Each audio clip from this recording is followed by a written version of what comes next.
स्वामी विवेकानंद की प्रेरक कहानी। घमंड कभी न करने का ज्ञान।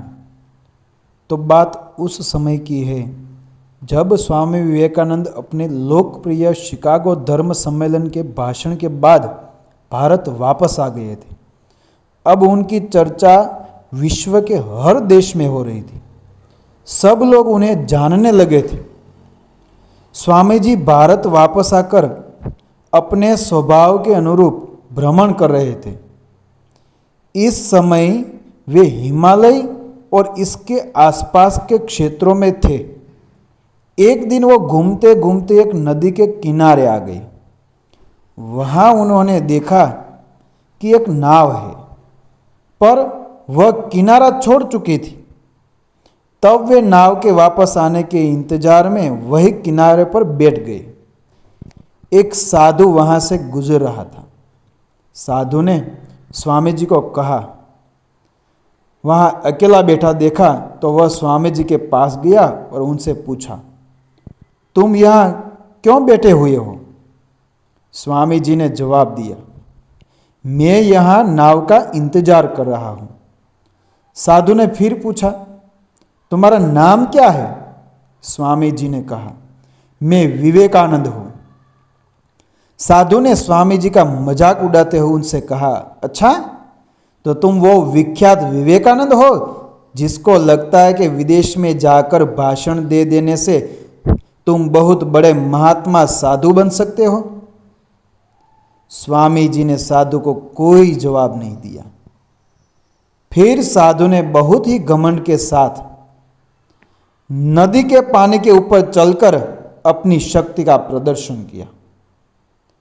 कुछ दूर तक चलने के बाद साधु ने स्वामी जी को कहा, क्या तुम मेरी तरह पानी पर पैदल चलकर इस नदी को पार कर सकते हो?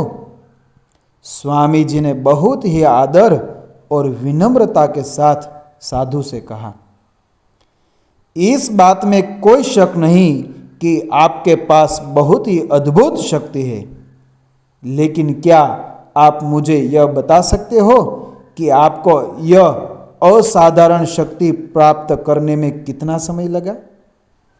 बहुत ही अभिमान के साथ साधु ने जवाब दिया, यह बहुत ही कठिन कार्य था। मैंने 20 सालों की कठिन तपस्या और साधना के बाद यह महान शक्ति प्राप्त की है। साधु का यह बताने का अंदाज बहुत ही अहंकार भरा था। यह देखकर स्वामी जी बहुत ही शांत स्वर में बोले, आपने अपनी जिंदगी के 20 साल ऐसी विद्या को सीखने में बर्बाद कर दिए जो काम एक नाव 5 मिनट में कर सकती है। आप ये 20 साल निर्धन बेसहारा गरीबों की सेवा में लगा सकते थे, या अपने ज्ञान और शक्ति का प्रयोग देश और देशवासियों की प्रगति में लगा सकते थे, परंतु आपने अपने 20 साल सिर्फ और सिर्फ 5 मिनट बचाने के लिए व्यर्थ कर दिए। ये कोई बुद्धिमानी नहीं है।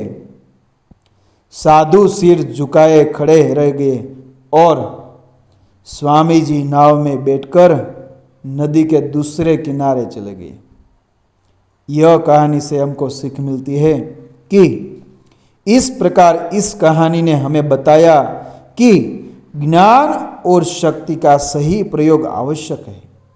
किसी शक्ति को प्राप्त करने के यदि हम पर उस पर घमंड करते हैं तो यह मूर्खता है। शक्ति का सही जगह पर सही इस्तेमाल करना ही वास्तविकता में बुद्धिमानी है। जय हिंद, जय भारत।